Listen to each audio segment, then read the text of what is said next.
আসসালামু আলাইকুম। ইউটিউবের মনিটাইজেশন অটোমেটিক চলে যায় কেন?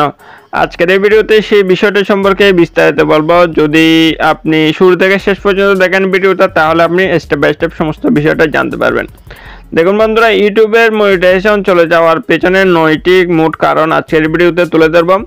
সেই কারণগুলো এক একটা করে আমি এক্সপ্লেন করব। যদি ভিডিওটা আপনি শুরু থেকে শেষ পর্যন্ত দেখেন, তাহলে আপনি সম্পূর্ণ বিষয়টা বুঝতে পারবেন। এবং যদি আপনি ইউটিউবে মনিটাইজেশন পেয়ে থাকেন, সেটা অবশ্যই আপনাকে ধরে রাখতে হবে। এবং সেই ধরে রাখার জন্য যে 9টি আমি বিষয় এক্সপ্লেন করব, সেটা অবশ্যই আপনাকে মাথায় রাখতে হবে। মাথায় রেখে সেই অনুযায়ী আপনি ইউটিউবে কাজ করতে থাকবেন, ধারাবাহিকভাবে দেখতে পাচ্ছেন আপনি অটোমেটিকভাবে ইউটিউব থেকে ইনকাম জেনারেট করতে পারবেন। কিন্তু ধরে রাখাটা হচ্ছে জরুরি। যদি আপনি ধরে রাখতে না পারেন, আপনার ইচ্ছে মতো আপনি কাজ করেন, সেক্ষেত্রে অটোমেটিকভাবে আপনার ইউটিউব মনিটাইজেশনটা চলে যেতে পারে। দেন সেই 9টি কারণ কি? সেই 9টি কারণ হচ্ছে এক নম্বর কারণ হচ্ছে ইউটিউবের গাইডলাইন লঙ্ঘন। আপনার যে ইউটিউবের যে গাইডলাইন রয়েছে, সেই গাইডলাইনটা অবশ্যই আপনাকে ফলো করতে হবে। সেই গাইডলাইন যদি আপনি ভঙ্গ করেন, সেই গাইডলাইন না মেনে যদি আপনি কন্টেন্ট তৈরি করেন, সেক্ষেত্রে আপনার ইউটিউবের মনিটাইজেশনটা চলে যেতে পারে। 2 নম্বর হচ্ছে ইউটিউবের পার্টনার প্রোগ্রাম ওআইপিপি এর নীতিমালা লঙ্ঘন। যদি আপনি ইউটিউবের পার্টনার প্রোগ্রাম ওআইপিপি এর নীতিমালাগুলো যদি আপনি লঙ্ঘন করেন, সেই নীতিমালাগুলো কি কি? সেই নীতিমালাগুলো হচ্ছে আপনাকে লাস্ট 1 বছরের মধ্যে 1000 সাবস্ক্রাইবার এবং 4000 ঘন্টা ওয়াচ টাইম আপনাকে সম্পূর্ণ লাস্ট 1 বছরের মধ্যে থাকতে হবে। যদি আপনি এগুলো কমপ্লিট করতে না পারেন, সেক্ষেত্রে অটোমেটিকভাবে আপনার যে ইয়াটা রয়েছে, সেই ইউটিউবে যে মনিটাইজেশন রয়েছে, সেই মনিটাইজেশনটা চলে যাবে। আপনাকে লাস্ট 1 বছরের মধ্যে 1000 সাবস্ক্রাইবার এবং 4000 ঘন্টা ওয়াচ টাইম সম্পূর্ণভাবে কমপ্লিট থাকতে হবে আপনার চ্যানেলে।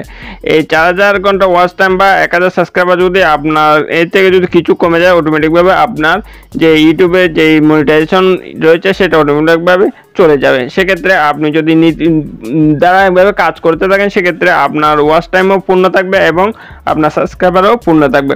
3 নম্বর হচ্ছে কপিরাইট স্ট্রাইক বা ক্লেম। আপনি যদি কপিরাইট স্ট্রাইক বা ক্লেম যদি আপনার চ্যানেলে থেকে থাকে, সেক্ষেত্রে আপনি নিজস্ব কন্টেন্ট ব্যবহার না করে যদি বিভিন্ন থেকে আপনি কন্টেন্ট করে যদি আপনি আপনার ইউটিউব চ্যানেলে আপলোড করেন, সেক্ষেত্রে কপিরাইট স্ট্রাইক বা ক্লেম আসতে পারে।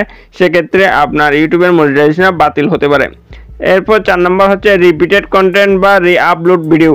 আপনি যদি রিপিটেড কন্টেন্ট বা রি-আপলোড ভিডিও বারবার আপনার ইউটিউব চ্যানেলে আপলোড করতে থাকেন, সেক্ষেত্রে আপনার ইউটিউব চ্যানেলের মনিটাইজেশনটা বাতিল হয়ে যেতে পারে। 5 নম্বর বিষয়টা হচ্ছে অ্যাড ফ্রেন্ডলি কন্টেন্ট নয়। আপনি যদি আপনার অ্যাড ফ্রেন্ডলি কন্টেন্ট যদি আপনার ইউটিউব চ্যানেলে যদি আপনি আপলোড করতে না পারেন, আপনার ইউটিউবের অ্যাড ফ্রেন্ডলি গাইডলাইন মেনে আপনাকে অবশ্যই কন্টেন্ট আপলোড করতে হবে। যদি এইটা মেনে যদি আপনি না চলেন, সেক্ষেত্রে আপনার ইউটিউব চ্যানেলের মনিটাইজেশনটা আপনার বাতিল হয়ে যাবে। 6 নম্বর হচ্ছে ভিউ এঙ্গেজমেন্ট ম্যানিপুলেশন।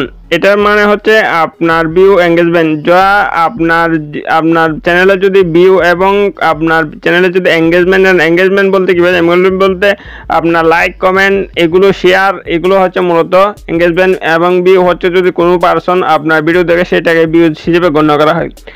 এগুলো যদি ডাউনের দিকে থাকে, সেক্ষেত্রে আপনাকে অর্গানিক গ্রোথ ফোকাস করতে হবে। 7 নম্বর হচ্ছে চ্যানেলের নাম, থাম্বনেল বা মেটাডাটা অ্যাড ফ্রেন্ডলি নয়। আপনার চ্যানেলের নাম বা থাম্বনেল বা আপনার যে মেটাডাটাগুলো আপনি চ্যানেলে যুক্ত করেছেন, সেই মেটাডাটা বলতে আপনার চ্যানেলের ডিসক্রিপশন, সেগুলো অ্যাড ফ্রেন্ডলি নয়। যদি আপনি অ্যাড ফ্রেন্ডলি চান, সেক্ষেত্রে সঠিক ও আকর্ষণীয় মেটাডাটা ব্যবহার করতে হবে আপনার ইউটিউব চ্যানেলে। 8 নম্বর হচ্ছে ইউটিউবের অটোমেটেড রিভিউ সিস্টেমে ভুল। কখনো ইউটিউবের অটোমেটেড সিস্টেমে ভুল বা মনিটাইজেশন বন্ধ করে দেয়। সেক্ষেত্রে আপনি কি করবেন? সেক্ষেত্রে আপনি আপনার ইউটিউবের সাপোর্টের যে টিম রয়েছে, সেই টিমের সাথে কথা বলতে পারবেন এবং আপনি সেটা পুনরায় আপিল করতে পারবেন। এর মধ্যে হচ্ছে আজকের ভিডিও ভালো লাগলে অবশ্যই একটা লাইক করে দেবেন। আর আমাদের চ্যানেলটা যদি এখন আপনি সাবস্ক্রাইব করে না থাকেন, তাহলে অবশ্যই সাবস্ক্রাইব করে সাথে থাকবেন। ভবিষ্যতে ইউটিউবের গাইডলাইন মেনে কন্টেন্ট আপলোড করুন, আশা করি সমাধান পেয়ে যাবেন। যদি স্পেসিফিক কোনো রকম ইস্যু থাকে, তাহলে অবশ্যই আপনি সেটা কমেন্টে জানাতে পারেন।